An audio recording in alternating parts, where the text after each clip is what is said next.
good to see you. Welcome to my channel, AB7 Trader. How can I help you? Gusto niyo bang matuto about stock market, technical analysis, tips and strategies? So, don't forget to subscribe my channel, then click the notification bell dahil every week nag-upload tayo ng 3 minimum videos about stock market.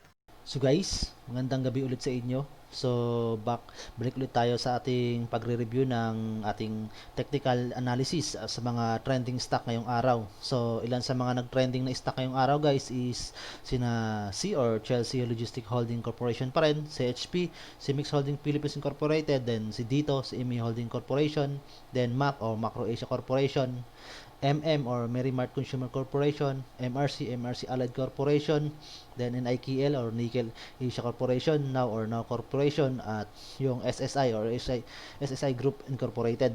So guys, ang mga nag-trending ngayon is based on sa number of trades, top gainers or top loser. So number of traders, so that is the possible scenario na kung bakit sila naging trending ngayong araw. So guys, ang mga stock na to ay isa lamang ulit na example para magbigay lang ng konting ideya kung paano basahin ang isang technical charts ng isang stock sa stock market. So ano ang kanyang lagay ng kanyang company. So based sa mga mapipili natin na mga technical indicator. So guys, muling paalala, hindi ibig sabihin na ito yung trending na stock. So hindi natin masasabi kung ito pa rin ang magte-trending bukas, at hindi rin advisable na ito yung pag-trade natin for the next coming day. So example naman to para ipakita lamang kung paano magbasa ng technical based sa ating mapipilang technical indicator. So guys, punta tayo sa ating Instagram at simulan natin ating pagre-review ng mga trending na stock na to. So guys, punta tayo sa ating Instagram.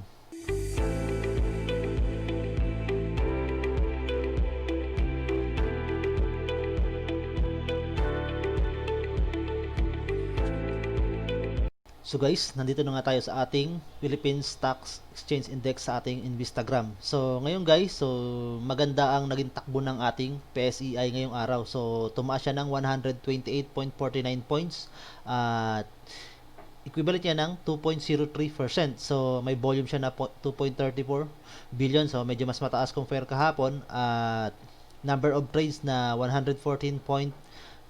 So medyo mababa lang yung number of trades na palitan ngayon. So medyo kahapon kasi almost nasa 120.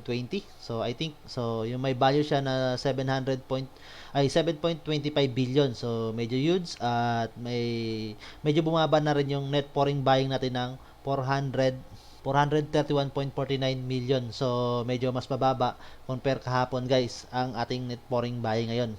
So ngayon guys, so halos lahat naman ng market sa global, so tumaas naman. So dito lang sa Asia medyo nag-down lang yung Hang Seng or yung Hong Kong Stock Exchange, at dito sa part ng Europe, I think yung ATX ba yun, or basta part lang yun, yung nag-isa lang. At then sa US, so halos lahat ng Dojo, yung market niya, yung Dojo, yung S&P 500, at yung isang market pa doon na Nasdaq is tumaas guys. So it means naging normal na yung, or naging maganda na yung kalakaran globally. So kaya medyo yung mga market, so parang bumabalik na rin on normal situation. So medyo may konting pagbabago nga lang sa mga nangyayari ngayon. So at ngayong araw din, November 4, 2020 is election day sa US. So possible din siguro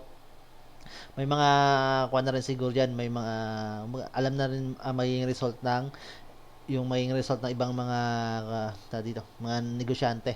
So kaya medyo maganda na yung mga galaw ng market, at hopefully dito sa ating PSEI guys ay mag-continuous to na na tumaas. So ngayong araw, so tingnan natin ang every 5 minutes na movement niya. So isang napakandang indication nito guys. So from this part, so yung opening niya, so medyo mababa yung opening niya, pero meron naman agad na mga kumbaga yung sustain dito. Yung opening niya ito sa mataas, ang opening niya is sa pre-open niya pa lang is nasa agad siya guys, na may gap up na agad siya compare sa closing kahapon. At yung movement niya, so mapapansin nyo is uptrend. So medyo trend at yung medyo naglaylo lang siya, nagkaroon ng sideways ng movement tong mga I think mga last hour or last 30 minutes ng market. At yun nga, kahit medyo tawag dito, medyo yung movement niya is naging sideways, so meron pa ring huge number of investment na pumasok dito guys. So medyo malaking volume to ang pumasok dito. At napapansin nyo dito, halos equal lang din yung number of selling bar compare sa buying. So halos medyo equal na ang yung number nila, pero sa kuan kasi guys, sa volume na pumapasok, mas marami yung sa selling ay sa buying. So compare sa dito sa mas marami yung buying compare sa selling. So ito, medyo huge tong volume na to. Mapapansin niyo yan dito, halos walang red candle dito na medyo mas mataas compare dito. Kaya naging maganda na rin yung ating PSI ngayong araw guys. So yung ating masasabi sa ating Philippine Stock Exchange guys. So isang magandang balita na continuous ang pagtaas at medyo huge ang kanyang galaw. So unahin natin guys ang unang sa mga natawag natin na company na naging trending ngayon. So si Chelsea.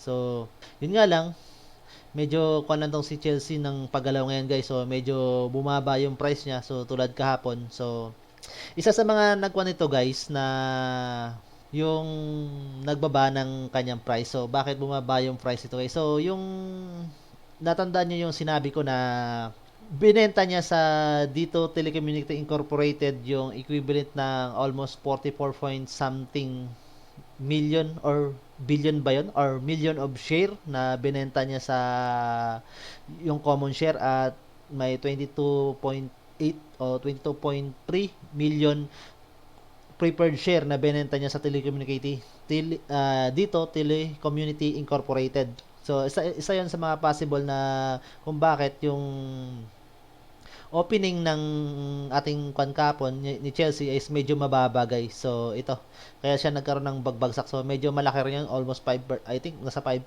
rin ng company control yung binili ni Dito Telecommunity, na under naman siya ni Dito or CMA Holding Corporation. So kaya medyo may pagbaba itong si Chelsea guys. So pero kung investment naman ang pag-uusapan natin guys, so it's good po naman sa si mag-invest dito kay Chelsea. Gawa nga yung mga huge project na kanya na nakuha, yung katulad ng infrastructure arm niya na Chelsea Infrastructure Incorporated, saka itong pag-open na ng mga pantalan natin. So ngayong yung after ng pandemic, so nag-easy na yung lockdown natin. So ang movement ngayon guys ni Chelsea, kung titingnan nyo, so medyo huge yung mga selling. So may mga selling dito, may mga lumalabas na mga investor. So I think naka-apekto yun yung pagbenta nga niya ng common at preferred share doon sa Dito Telecommunity. So may mga lumabas dito, may nag-sell, at yung pagbaba ng price nito guys, so sinusuportahan ng volume. So try niya na iangat yung kanyang presyo, pero medyo hindi kaya guys. So mas maraming lumalabas. So mapapansin nyo dito, mas maraming nagsisell. So may possibility na baka mag-continuous yung pagbaba nitong price ni Chelsea. So balik tayo sa ating day candle. So mapapansin natin dito yung kanyang Bollinger Band guys. So medyo unti-unting nagwa-widening. So at nagko-continuous pababa, at itong RSI niya guys is nag-continuous na itong bumaba nga sa below 50. So kapag mag-continuous to guys na bumaba, or magkaroon pa ng another red candle na dito, or kahit sabihin natin hindi red candle pero mas mababa dito sa simple moving average natin sa ating Bollinger Band, so may tendency na bumaba tong price ni Chelsea. So mapapansin nyo, medyo kasi medyo mas marami yung nagsisell ng volume. Mayroong nagsisell dito. So November 4 ito. So mapapansin niyo yung red dito. Red. So medyo huge yung volume. Ito, yung mga volume na yan. So medyo huge yung mga lumalabas. Compare niyo sa mga nagbabay guys. So halos kakaunti yung mga pumapasok dito. So pero may net foreign buying naman siya. Kung papapansin natin dito na 398k lang. Medyo mababa yan. At yung total volume niya ngayon na gumalaw sa kanya ngayong araw is 14.26 million na number of trades na 2.92k. So medyo huge yan yung volume na yan. At yun nga lang ay yung number of trades na yan. So kumbaga, sa number of trades na yan guys, mas marami yung nagbenta diyan compare sa bumibili. So yun ang natin napapansin dito. So ito, yung medyo huge yung mga seller dito guys, na number of seller. So, kaya it means may mga maraming seller ang possible na gumagalaw dyan. So, ito, may pagtaas ng kanyang presyo pero hindi naman supported ng mga volume guys. So, mapapansin nyo. Unlike dito, yung pagbaba niya, so supported talaga siya ng mga volume na lumalabas ito. Yung mga price na yan guys. So, supported, it means may mga lumalabas na mga I think trader o investor. So, silipin natin yung transaction ngayon guys, ngayong araw. So, mapapansin nyo yung mga volume sa kung ano yan. May 800, so may 300, 700. So, may mga trader na nagte-take profit ito. So, medyo mga 400, so 300. May 400 lang din. So, medyo 1,000. So, pinakamalaking volume na natin dito sa I think sa last 10 minutes. So, hanggang last 10 minutes tayo. So, halos 20k. So 20k. So hindi pa natin masabi to. So sa 20k na yan, guys. So halos sinasalo lang din ni Cole. So yung buyer si Cole. So it means nagkakaroon siya ng dito. Halos baka nagba-buyback of share siya dito. So halos dito may mga lumalabas dito. Halos yung seller guys, na mapapansin niyo dito. So halos common yung mga company na naglalabasan na ay halos common yung mga broker pala na nakikita natin dito sa ating seller position. So it means mas marami talaga yung naglalabas ng mga broker. So ito nga yung pagbaba ng price guys, November 4. So mapapansin niyo kapon yung closing niya. So ay yung opening compare niya sa opening ngayon, medyo mas bababa ang ating opening at medyo gap down din na yan. So hanggang sa dito bumaba yung price guys. So after niya bumaba ng 5 minutes, then another naman bumaba din, pero hindi binlik niya sa presyo. So pero hindi niya na-meet yung opening niya. So hanggang sa yung galaw niya is hanggang sa nagtuloy ng pagbaba na guys. At halos masabi natin sideways lang yung galaw nito guys ngayong araw. So possible na next coming day, so baka mag-continuous yung kanyang pagbaba ng kanyang presyo nitong si Chelsea. So, yun isa sa mga nasabi natin na apekto guys is yung pagbenta nga niya ng mga common at preferred share niya kay dito Telecommunity Incorporated. So, yun ang possible kasi yung company control guys, so medyo nagkaroon ng kanyon. Medyo malaki kasi yung 5% na binili. Kasi yung common share guys, so may possibility kasi yun na magkaroon siya ng I think ng rights to vote about sa maging director or maging officer ng isang company. So, yun aking pagkakaintindi sa common. Unlike naman sa preferred, so wala kang wala kang rights na bumoto sa isang company para mag-elect ng isang official, ng isang director or board of director man. So yun ang ating mga dito guys sa kay Chelsea. So yun ang nakapekto kay Chelsea guys. At ngayon medyo may pag-widening. So kapag nag-continuous yan at nagkaroon ng red candle yan, so baka mag-continuous yung pagbaba niya guys. So mapapansin nyo, tulad ng sinabi ko, mas marami yung seller na ngayong araw sa kanya. So sumunod guys si HP. So, medyo huge din yung pagtaas na sa HP at mapapansin natin dito. So, hindi pa naman siya overbought ang kanyang company kasi nga yung RSI niya is below pa naman sa 70. So, masabi natin na siya overbought na siya guys. So, kung kapag nasa 70 na siya or above 70 na siya. So, yun ang pinaka-overbought company. At ngayon, mas marami yung number of buying dito. So, mas marami yung buyer. So, tingnan natin mamaya ang 5 minutes dyan. At itong kanya yung price candle niya dito, so medyo maganda yung yung body ng candle niya medyo malaki compare dito sa tail niya na medyo mababa lang. At itong walang yung maliit na naguhit na yan, so yung tail na tinatawag sa isang candle. So at isa sa mga nakikita natin dito is nakahag dito ang kanyang price candle sa kanyang upper band. So may indication yan na overbought, pero sinabi ng RSI hindi siya overbought. Pero then ang second indication yan guys is may tendency pa na umangat yung price yan. So possibility nga maangat pa yung price itong si CSP kasi hindi pa siya overbought. At napapansin nyo, naglabas ito ng kanyang nung report na medyo huge yung kinita niya ngayong third quarter guys compare sa third quarter nung nakarang taon. So, nagsuffer nga lang siya nung mga first at second quarter ng ngayon 2020 gawa nung nagkaroon ng lockdown. So, marami mga construction firm ang hindi nakapag-operate. Syempre, yung Cemex is alam naman natin dito is semento to, yung product na na pinoproduce. Kaya mapapansin nyo dito, so March pa lang, so medyo nagkaroon siya ng down ang kanyang kwan. So simula nung February or December nung nakarang taon, so gap down siya hanggang sa lalo pa na nagkaroon ng pandemic, so yun ang nagawan sa kanya. Then after naman doon, nung inisi nga yung lockdown natin, so pinayagan na yung halos lahat ng construction firm na makapag-operate. So makikita niyo naman guys yung kanyang tinatawag natin na bullish na pagtaas ng kanyang presyo, kasi yun ang isa sa mga naging dahilan niya kasi nasabi niya na gumanda yung naging takbo ng kanyang income. At isa pa guys, yung naging kwan kasi yung palitan ng major currency sa peso, so medyo lumakas ang ating value ng peso. So isa rin din sa mga dahilan kasi itong si HP guys is halos may mga company to sa ibang mga bansa sa I think sa US. So ito yung masasabi kay si HP guys. So every 5 minutes guys tingnan natin, so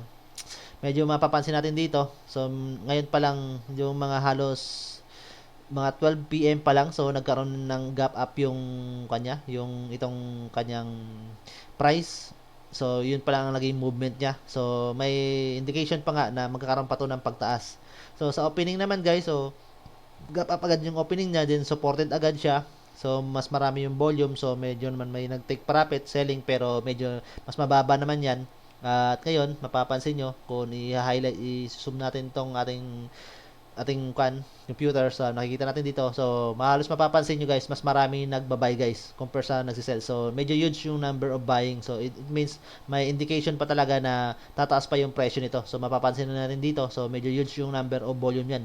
So halos almost nandito guys yung candle na form na para sa mga seller is halos nasa 7 candles lang, pero the rest is na yan, halos buying na yan. So naka 5 minutes candle tayo, so it means naging maganda yung naging takbo nitong si HP.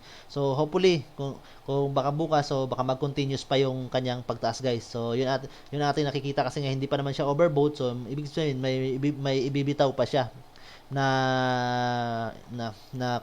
number of shares. So tulad ng sinasabi ko sa inyo, kung ang company ay magbibitaw ng share guys, so it means mag-continuous to guys, so sa ng kanyang presyo, sa pagtaas ng presyo na ibibigay niya.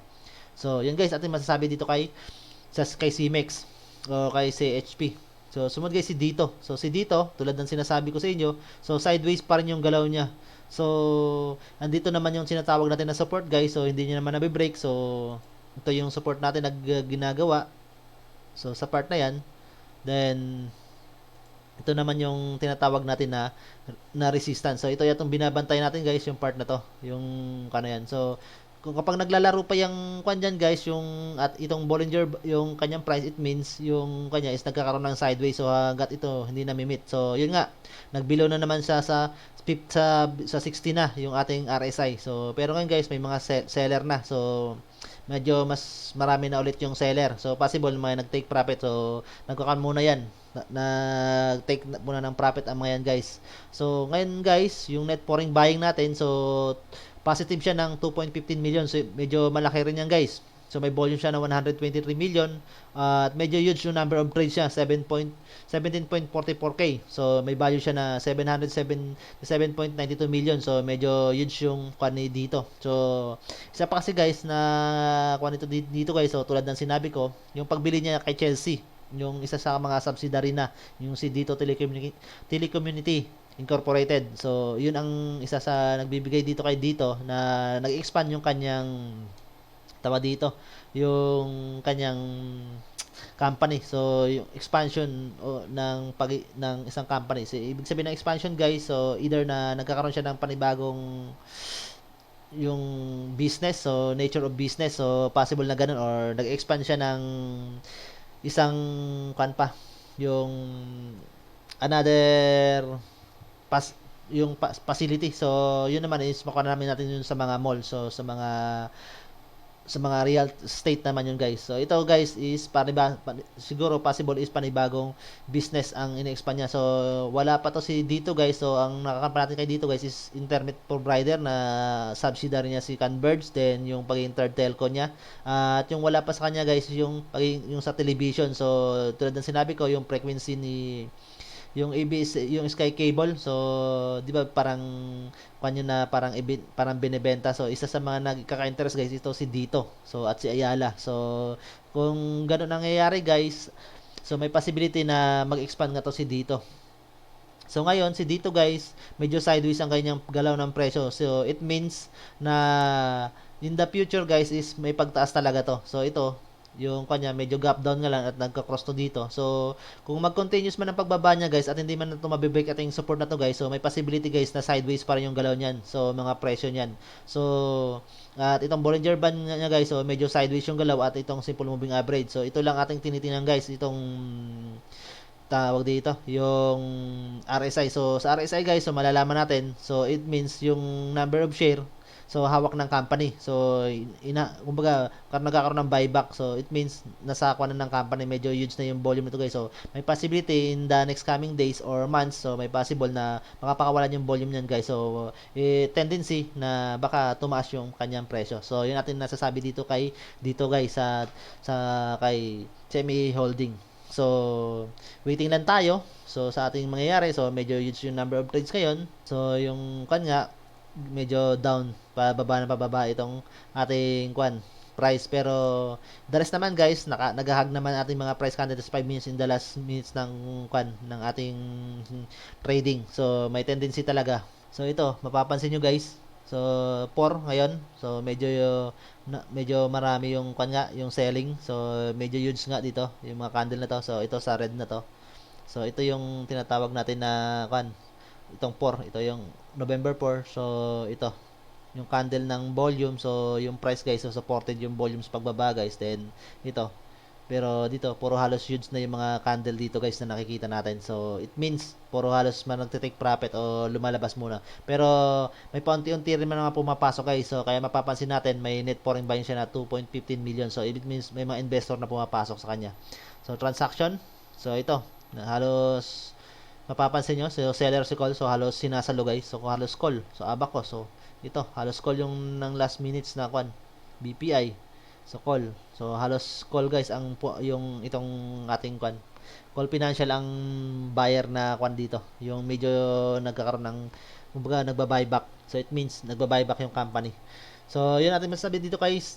So, sumunod guys na company is itong si Mac. So, Macro Asia. So, medyo huge yung pagtaas ni Mac ngayon guys. At yun nga, medyo hindi pa naman siya sa tinatawag natin na overbought. So, ito, ngayon pa lang din nagkaroon ng widening itong kanyang Bollinger Band at yung upper band pa lang.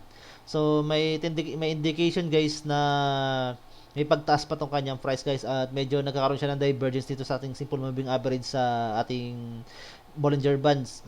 So, may indication na tataas pa yung presyo nitong si Mac guys. So, tingnan natin guys.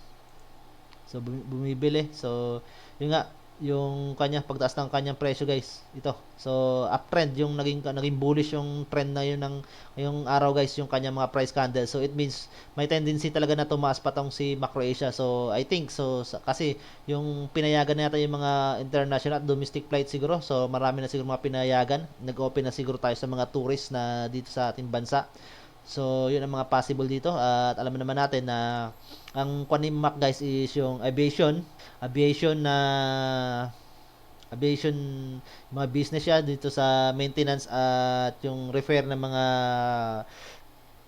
mga air carrier natin, then yung mga catering na din nagsusupply din dito sa mga airport at yung sa mining, so yung eco-zone friendly na mga real estate property. So ilan yan sa mga ni Mac guys sa mga businesses at itong sa construction na development guys.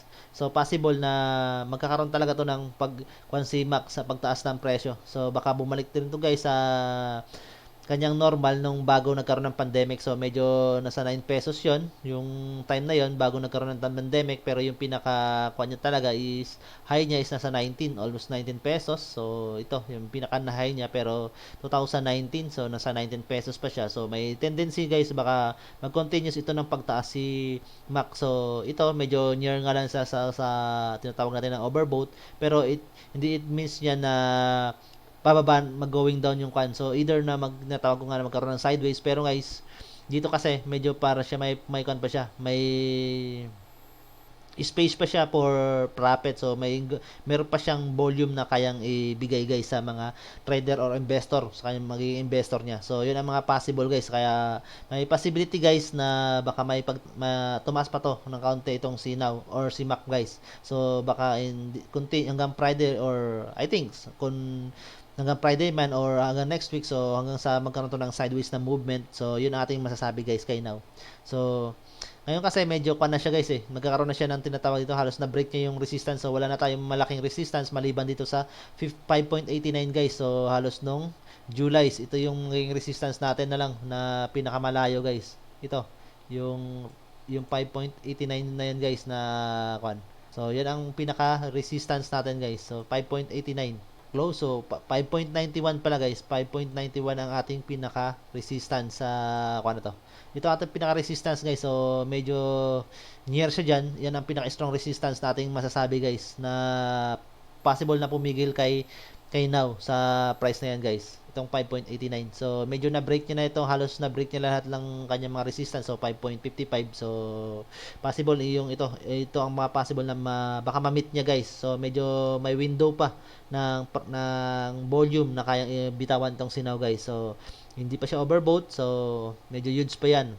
So medyo may net pouring buying nga siya na 1.77 million. So sa 5 minutes kasi guys, so tingnan natin. So medyo huge ang mga ito. Halos dito guys, supported yung halos yung buying dito. So nung simula ng buys guys, yung pagtaas ng kanyang price guys is supported ng volume guys. It means may volume pa siya na kayang bitawan guys. So ito, may mga huge volume dito.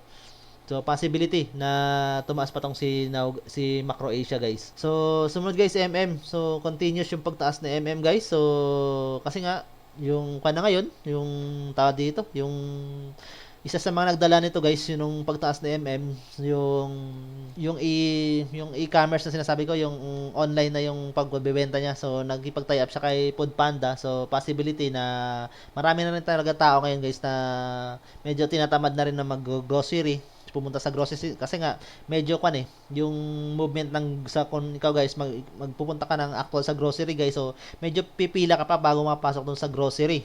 Then magte-take ka ng almost an hour bago makapasok dun sa grocery. Then kapag bibili ka, it consider pa rin almost 30 minutes bago ka makakakuha sa counter sa pamimili. So yun ang isa sa naging dahilan guys kaya medyo yung movement nitong si Merrimart guys, so medyo tumataas. So possibility guys na yun nga sa tinatawag natin na yung online business na ginawa niya. So yung tinatawag natin na black market, yung tawag na black market ba yun? So online market ang ginawa nila guys. So bibili ka through Foodpanda, then si Foodpanda guys, ang pupuntahan niya lang na kung bibili ka ng grocery, pag ginamit mo si Foodpanda, ang pupunta na ni Foodpanda na store guys, itong si Merrimart. So meron na rin ito sa BGC dito sa malapit sa UP sa may Uptown. So yung mga store niya, then saan ka pa ba ibang nakikita nito? So yun isa sa mga nagdadala kayo dito kay Merrimart. Yun nga lang guys, si Merrimart guys, so medyo na siya guys, overbought na ang kanyang company guys. So itong RSI, so naka-day candle tayo, so it means nasa overbought na siya at medyo ang kanyang trend ng kanyang candle guys, so medyo nagkaroon ng tinatawag natin na pagbaba guys, yung kanya, itong kanya, yung graph niya kasi nga itong volume niya guys, so medyo hindi na gaanong kalakihan guys. So almost 50% ng volume ng kahapon lang. So medyo mataas yung pagtaas niya ngayon guys. So at nandito na siya sa halos pinaka near niya, overbought na ibig sabihin nito.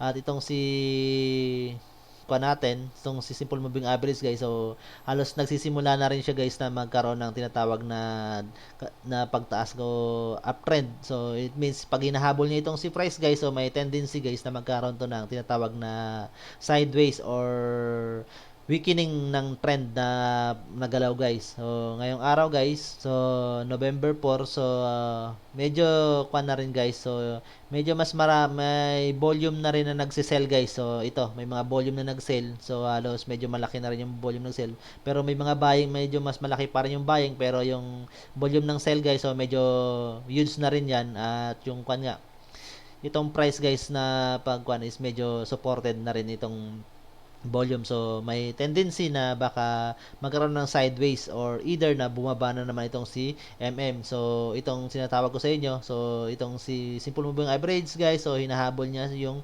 price candle. So, once na hinahabol niya yung price candles, nagkaroon siya ng convergence kay price candle. So, may indication na magkaroon ng sideways or either na magkaroon ng gap ng pagbaba yung price o unti-unting bumaba. So, kung hindi man siya magkaroon ng guys na pagbaba, guys, so may possibility na mag-sideways siya. So, tulad ng sinabi ko, yung sideways na sinasabi ko guys is either na bumaba or tumaas ng konti. Hindi ibig sabihin ng sideways guys. So, na bukan magiging constant yung price niya. So, hindi. So, may certain part siya. May certain range yung mga presyo niya.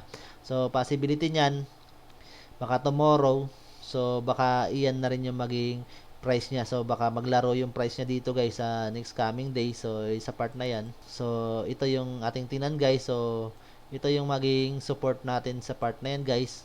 So kapag diyan naglaro guys, so it means sa yung future nitong si MM kasi malapit na rin naman magi-Christmas. So alam naman natin. So yung mangyayari diyan, so yung mga pagbibili nga. So tulad ng sinasabi ko, mahirap mamili sa ngayon sa supermarket kung pupunta ka ng actual. So possible na magkakuan ka na lang. So makaunti lang naman yung diferensya, halos yung charges lang naman is halos magiging kung magko-commute ka. So yun lang din yung mga pamasahe mo.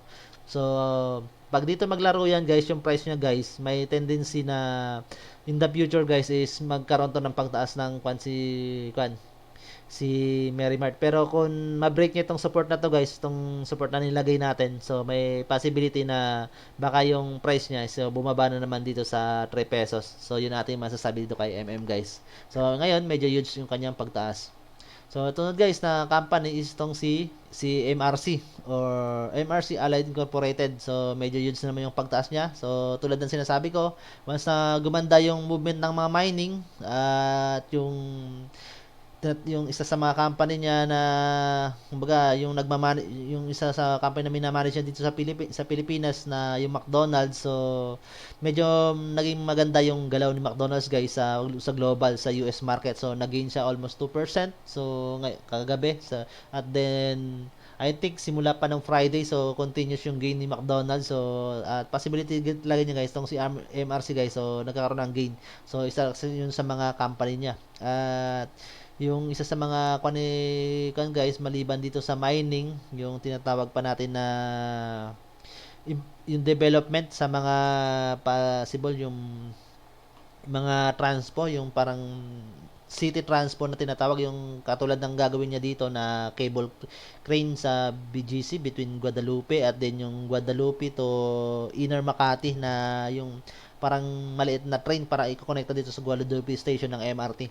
So, isa 'yun sa mga future project nitong si MRC or MRC Allied guys, isa sa mga subsidiary niya na gumagalaw. So, ngayon guys, so kung investor ka, so maganda dito kay MRC.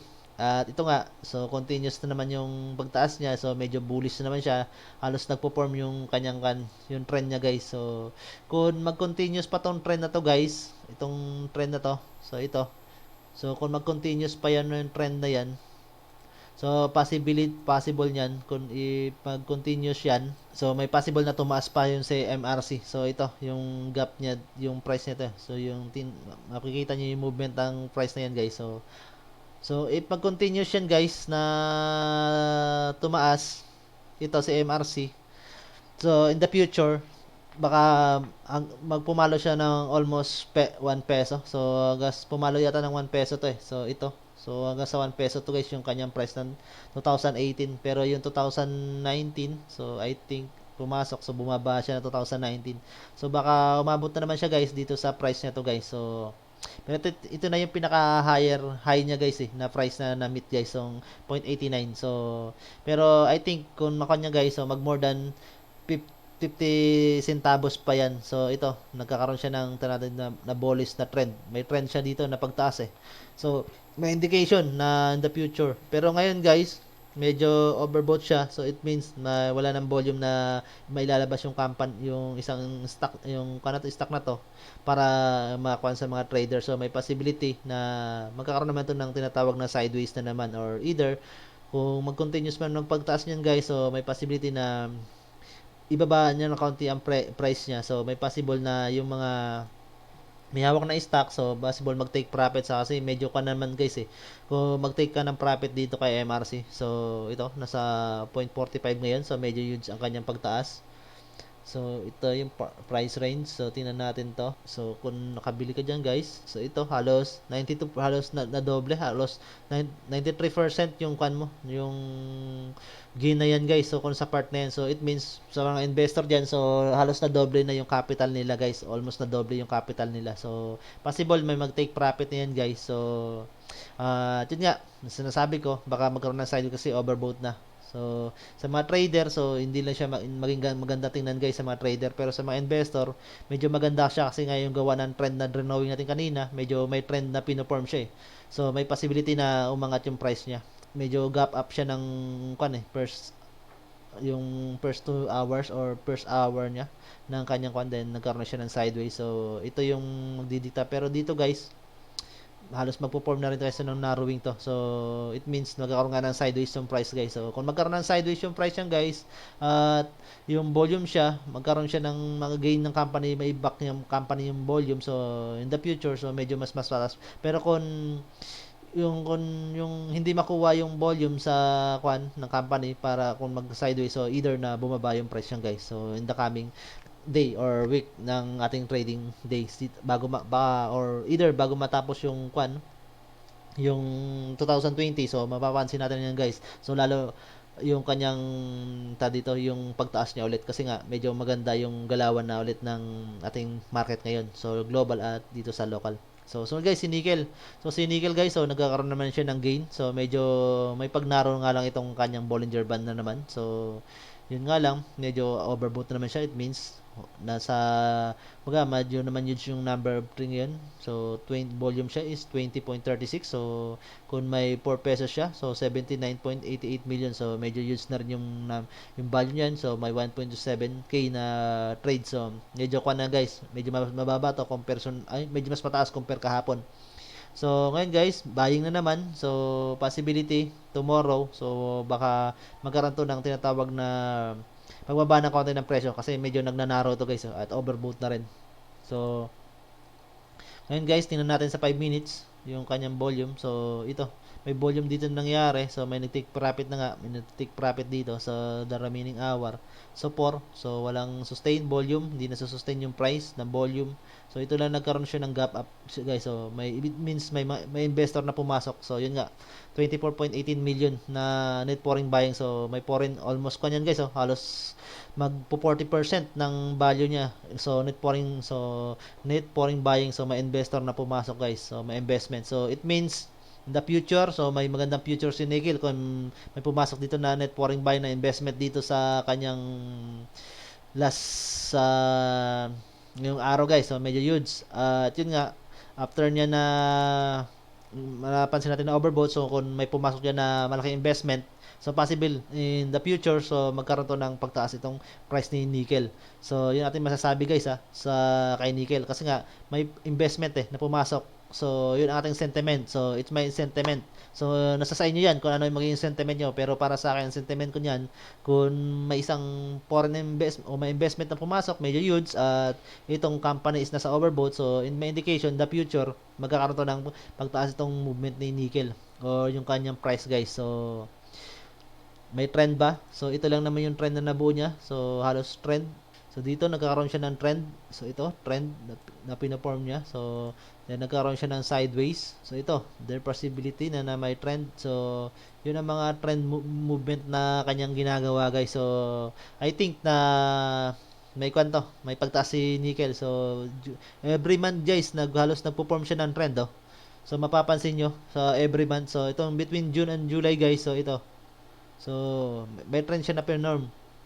So, after naman yan, July to guys, so hanggang August, so may trend na naman dyan. Then, August to September may trend din. Nagkalaylo lang siya dito ng tinatawag natin ng September, October guys. So, medyo nagkaroon ng sideways yung movement niya dito.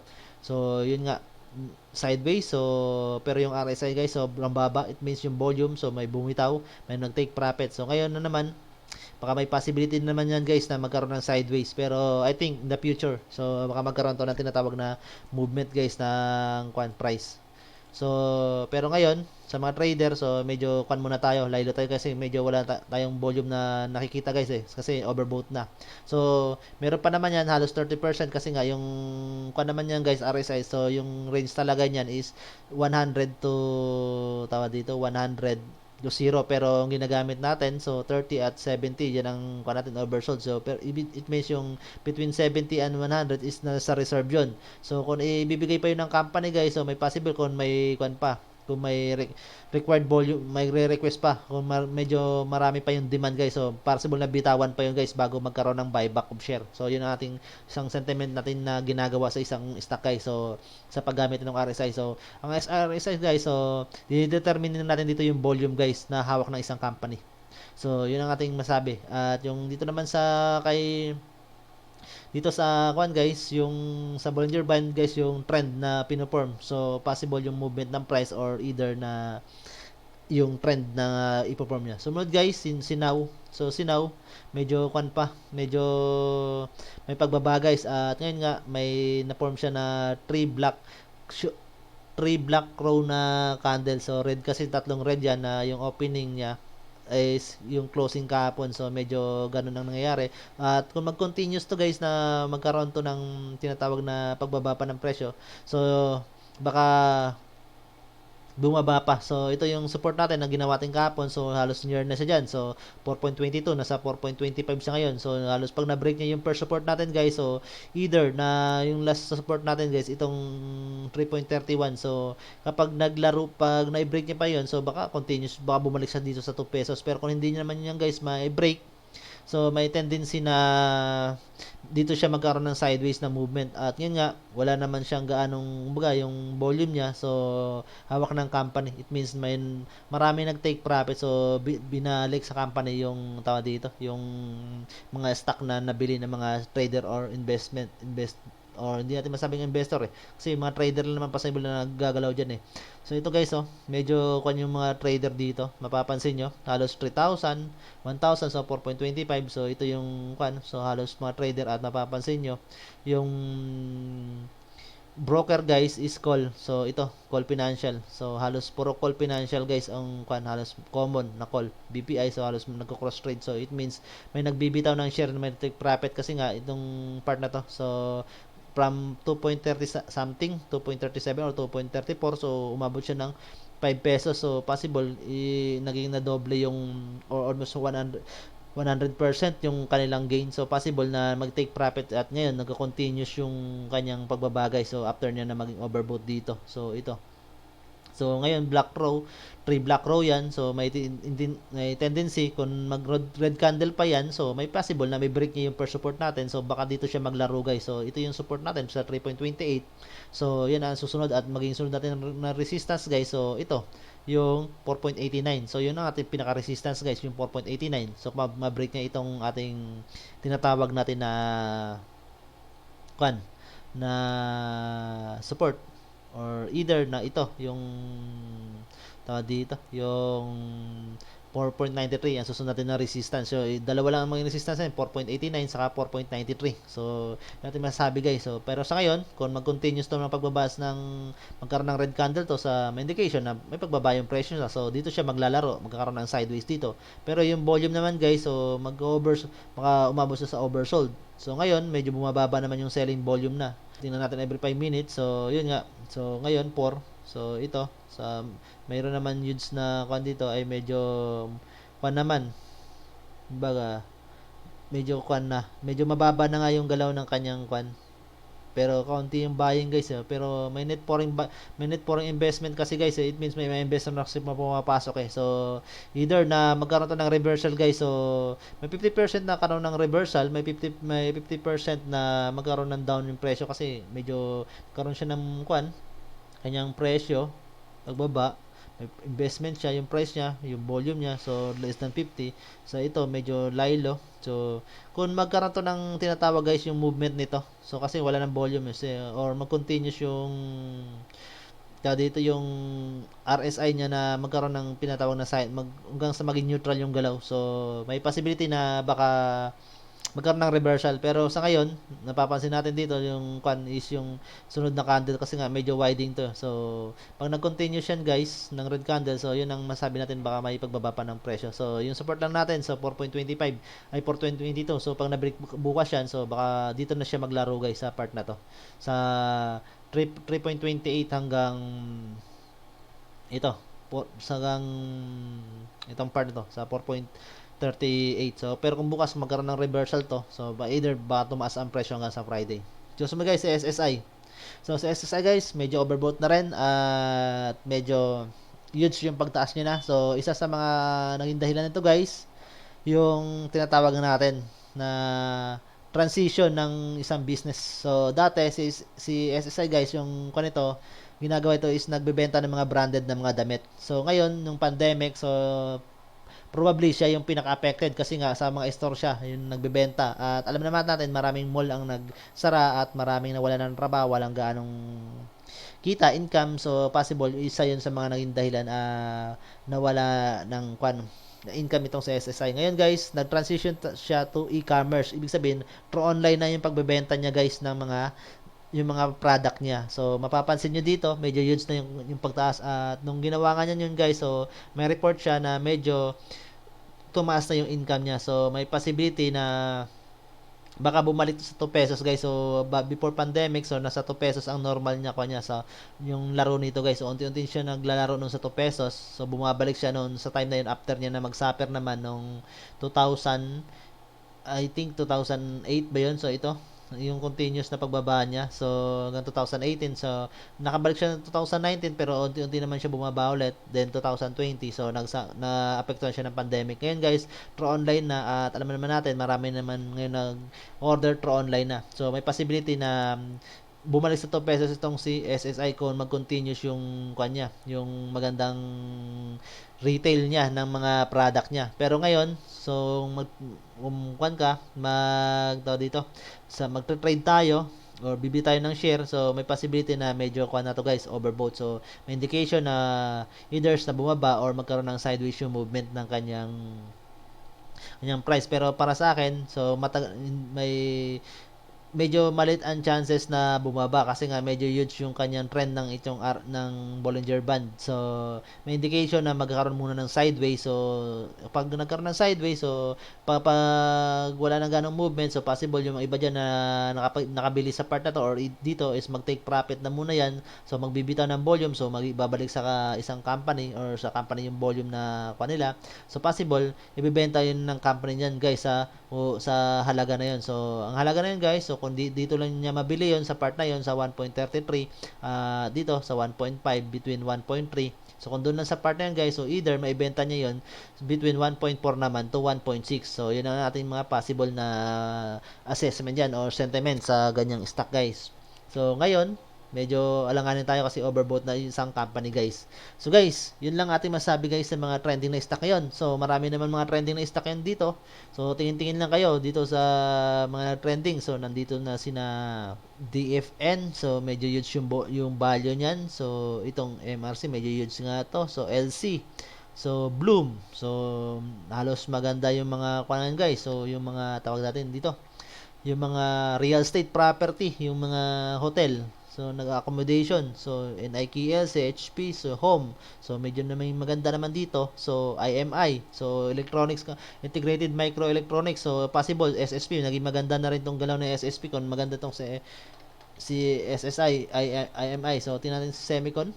So, medyo may galaw nga. So, medyo overbought lang. So, number of trades. So, medyo mababa lang. May one, pero may huge volume. It means, merong may huge ang volume na 1.61 guys Number of trades 153. So it means may investor dyan na possible na pumasok.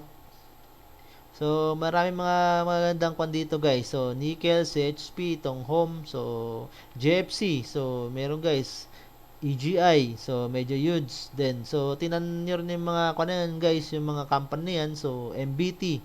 So max, so meron malaki yung volume, then yung gain, yung changes niya sa gain niya, so medyo malaki din, almost 5%. Then number of trades, so 1.64. So marami dito guys. So GGS o GG Summit, JG Summit. So ilan sa mga company guys. So ito RLC, so MEG. So maraming guys. So it means maganda yung naging takbo nating PSI. So guys, yun lang guys. So to guys, sundan nyo lang yung tingnan nyo lang yung pagre-review natin. So susunod guys, gumamit naman tayo ng tinatawag na ADX about dito sa para tingnan natin yung kwan. Yun nga lang kapag gamit tayo ng ADX guys, so hindi natin mapapansin guys kung overbought. Yun kasi yung kwan sa ADX guys, yung trend lang ng isang company ang makikita natin doon. So guys, yun lang natin masasabi guys. At salamat sa inyo sa inyong pagsuporta sa ating channel.